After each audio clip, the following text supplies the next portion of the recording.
Good morning. So now our Torah portion is brought down. We're going into Eretz Yisrael.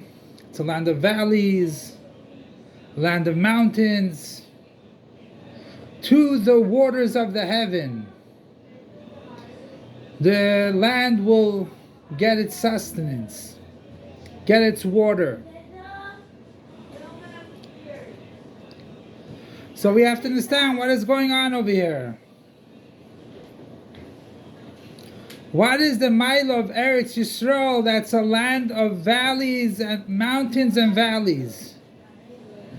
We see in Chutz La'aretz places with mountains and valleys. What's the excitement of it?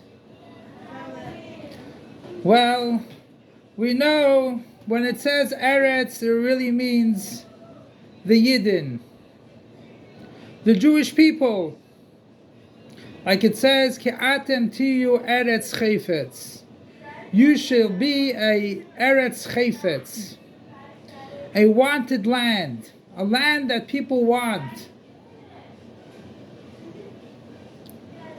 So in general, there are three ideas. Like it says in Yirmiyah, Eretz, Eretz, Eretz, Shimi Dvar Hashem. Land, land, land, listen to the words of Hashem. So there is Knesset Yisrael, what that means the Jews as a whole. Torah Sheba'al Peh is Torah Sheba'al Peh, Talmud, Halacha. And then you have mitzvos, is another Eretz. As it is known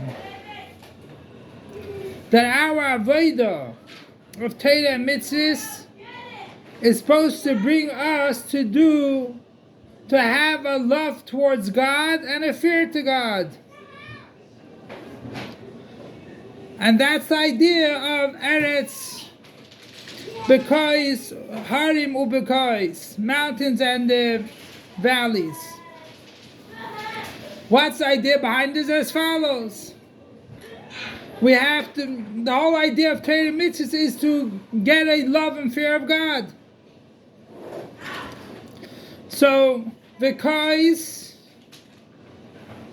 would represent Bittul. It's low. Harim means a yearning to go up.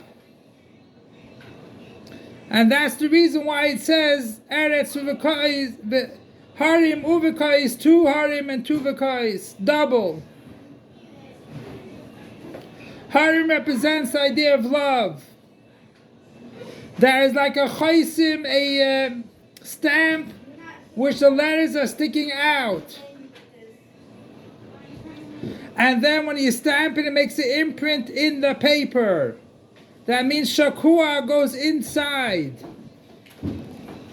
So when you have a love to God, and the higher you go, the more nullification you get. So it's either you're nullified, therefore you have love to God, or that the nullification to God comes only from your love. And then yira is fear. Fear means something which is ingrained to you. It comes down, like a bika. But then you come to a nullification to God, an ava to Hashem afterwards. And that creates a choisim beilit, that by Hashem that He draws down the gishmei bracha. And since everyone is called the Eretz Chayfetz, all Jews are called the Eretz Chayfetz, which has all kinds of stones, good stones and diamonds. Nevertheless, it also has the idea that each and every Jew is called Eretz Chayfetz. Sometimes you can see it by them that they're on Eretz Chayfetz, a wanted land, and sometimes you have to look in deeper. But every Jew is Eretz Chayfetz, which has a bunch of qualities, good qualities.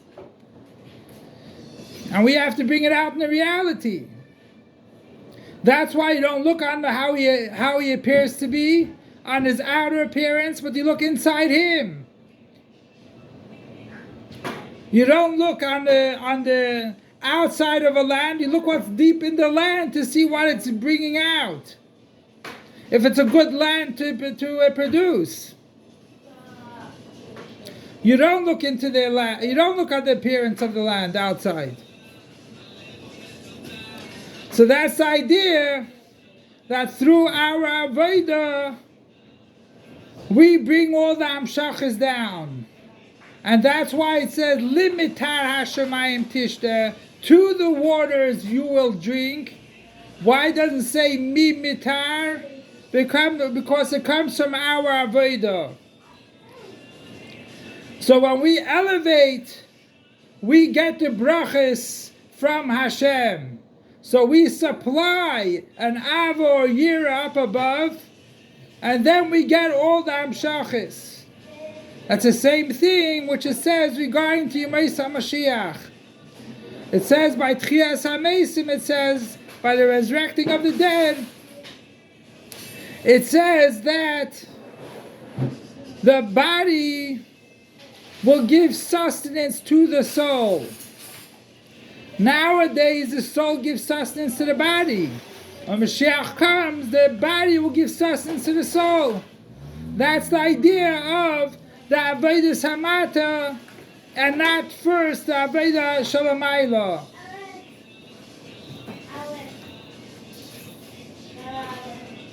Which that is the Iker.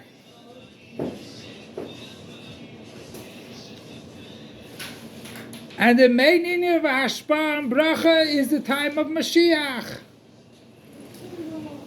So l'chayra, on the first glance, why will we need rain when Mashiach comes? If the whole our occupation will be to know God and to learn Torah, and our bodies will give sustenance to the soul and fear God completely. So it says that the Goyim will serve you. Imdu Zarim Rutzeinchem. That the Zarim, the strangers, the non-Jews will be a shepherd towards your